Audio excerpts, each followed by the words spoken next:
Assalamualaikum warahmatullahi wabarakatuh. Salam sejahtera bagi kita semua. Om Swastiastu, Namo Buddhaya, dan salam kebajikan. Pertama-tama, izinkan saya memperkenalkan diri. Saya Ayunda Hafsah dengan NIM 2502010021875. Pada kesempatan ini, saya akan mempresentasikan makalah berjudul Middle Income Trap dan Indonesia, Analisis Kebijakan Fiskal, Moneter, dan Utang Luar Negeri. Topik ini relevan langsung dengan tantangan terbesar Indonesia menuju status negara maju pada Indonesia Emas 2045.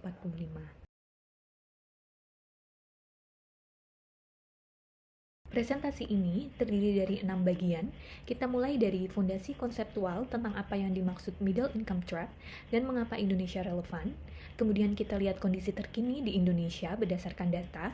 Dan bagian terbesar membahas 3 instrumen kebijakan, yakni fiskal, moneter, dan utang luar negeri. Selanjutnya, kita tutup dengan sintesis dan prioritas tindakan.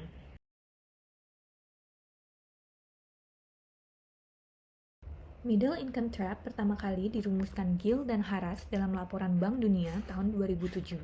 Adalah kondisi ketiga negara berhasil keluar dari status berpenghasilan rendah dan mencapai pendapatan menengah, tetapi gagal bertransisi ke status berpenghasilan tinggi. Di mana inti masalahnya adalah negara yang tumbuh cepat mengandalkan tenaga kerja murah dan akumulasi kapital. Namun, begitu upah naik dan investasi dasar terpenuhi, mesin pertumbuhan lama kehabisan daya. Sementara kapasitas untuk beralih ke inovasi belum siap. Disinilah jebakannya terjadi. Tabel di kanan menunjukkan ambang klasifikasi Bank Dunia, di mana Indonesia kini berada di upper middle dengan GNI per kapita sebesar 5.027 USD pada 2025. Padahal untuk masuk ke high income, kita perlu melewati 14.005 USD. Ian Green menemukan 2 titik berbahaya dalam perjalanan itu, yaitu pada sekitar 10.000 USD sampai 15.000 USD.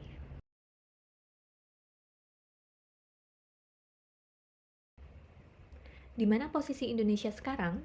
Saat ini kita sudah berada di upper middle income. Ada 2 sinyal yang sangat mengkhawatirkan. Yang pertama adalah kelas menengah Indonesia menyusut dari 21,4% menjadi 17,1% dalam 4 tahun terakhir. Artinya mesin konsumsi domestik melemah. Kedua, hampir seperempat penduduk usia 20-29 tahun menganggur. Ini bonus demografi yang tidak terpakai secara produktif. Kalau 2 sinyal ini tidak dibalik, pertumbuhan 5% per tahun tidaklah cukup untuk keluar dari middle income trap sebelum bonus demografi berakhir pada awal tahun 2030-an. Bank Dunia menyebut Korea Selatan sebagai model terbaik keluar dari Middle Income Trap atau MIT. Dalam 25 tahun, Korea bergerak dari negara miskin ke negara maju. Resepnya dirangkum sebagai 3E, Investment, Infusion, dan Innovation. Yang perlu diperhatikan dari tabel, ketika Korea dan Chile naik kelas, rasio penerimaan negara mereka sudah 17-20% PDB. Indonesia masih di 10%. Ini bukan detail yang kecil. Ini merupakan hambatan struktural yang menentukan seberapa cepat kita bisa mendanai agenda 3I.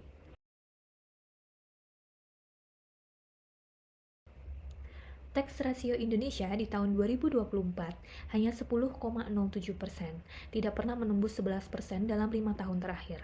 Akumulasi defisit APBN selama 2020 sampai 2024 mencapai 3.192 triliun rupiah. Pemerintah hanya bisa menyumbang 8-10% dari total kebutuhan investasi RPJMN 2025 sampai 2029. 3 rekomendasi yang bisa dilakukan adalah yang pertama, memperluas basis pajak secara terukur melalui Cortex, pajak ekonomi digital, dan formalisasi UMKM bertahap. Target 13-15% PDB dalam 1 dekade. Kedua, reorientasi belanja dengan mengurangi subsidi tidak tepat sasaran dan menambah belanja pendidikan tinggi dan R&D. Ketiga, memperkuat kapasitas daerah karena hampir separuh belanja negara mengalir lewat transfer daerah. Bank Indonesia memangkas BI rate kumulatif 150 basis poin dari 6% ke 4,75% sejak akhir 2024 hingga awal 2026. Inflasi terkendali di bawah 2%, bahkan deflasi pada Februari 2025 akibat diskon tarif listrik. Tapi ada dilema impossible trinity, yaitu tidak bisa secara bersamaan menjaga nilai tukar stabil, membuka modal bebas, dan mengatur suku bunga sendiri. 3 arah yang bisa direkomendasikan. Yang pertama, menjaga kredibilitas inflation targeting sebagai ekspektasi jangka panjang.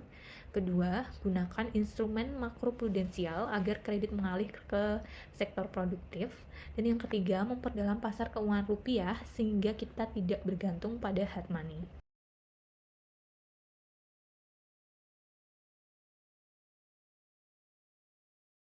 Utang luar negeri Indonesia per kuartal kedua 2025 sebesar 433 miliar USD, yang memiliki rasio terhadap PDB sebesar 30,5%.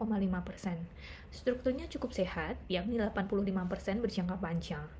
Rasio total utang pemerintah 39,80%, sehingga masih jauh di bawah batas undang-undang yaitu 60%. Tapi nominal yang terkendali tidak otomatis berarti bebas resiko. Yang menentukan adalah produktivitas penggunaan utangnya. 4 rambu utama. Yang pertama, menjaga maturity profile. Kedua, menambah porsi komodo bond. Ketiga, setiap penambahan utang harus punya dasar proyek IRR positif. Keempat, transparansi utang BUMN perlu diperkuat karena bisa menjadi kewajiban fiskal pemerintah kalau tidak dikelola dengan baik.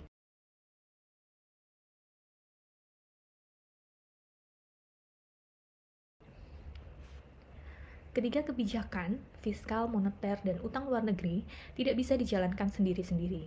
Mereka saling mengunci. Kalau tax ratio naik, tekanan penerbitan SBN berkurang, dan Bank Indonesia punya lebih banyak ruang untuk menjaga suku bunga yang mendukung investasi. Kebijakan moneter yang kredibel menekan premi risiko dan menurunkan biaya utang luar negeri. Utang luar negeri yang dikelola secara produktif mendukung pertumbuhan tanpa menumpuk resiko tersembunyi. Forum koordinasinya sudah ada, yaitu KSSK, Komite Stabilitas Sistem Keuangan. Tantangan utama bukan di arsitekturnya, tapi konsistensi eksekusi lintas siklus politik.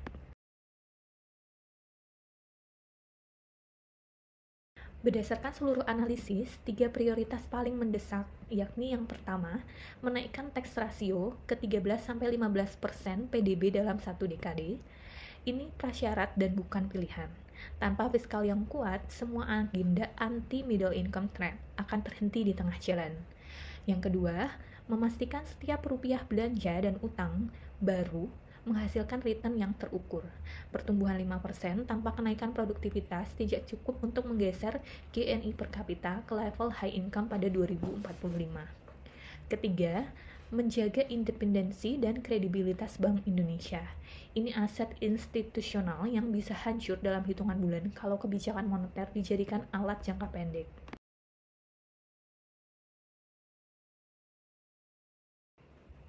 5 poin simpulan dari pembahasan tadi antara lain: 1. Status upper middle income merupakan kabar baik, tapi bukan tanda middle income trap sudah terlewati. 2. Tax ratio 10% adalah hambatan yang nyata. Kita bergerak dengan tangki setengah penuh dibanding Korea atau Chile. 3. Arah kebijakan moneter Bank Indonesia sudah benar, tapi efektivitasnya akan meningkat kalau pasar keuangan domestik lebih dalam. 4. Utang luar negeri masih di level yang aman, tapi yang menentukan bukan nominalnya, melainkan produktivitas penggunaannya. Dan yang kelima, infrastruktur koordinasi via KSSK sudah ada. Yang dibutuhkan adalah komite lintas kabinet dan lintas pemilu.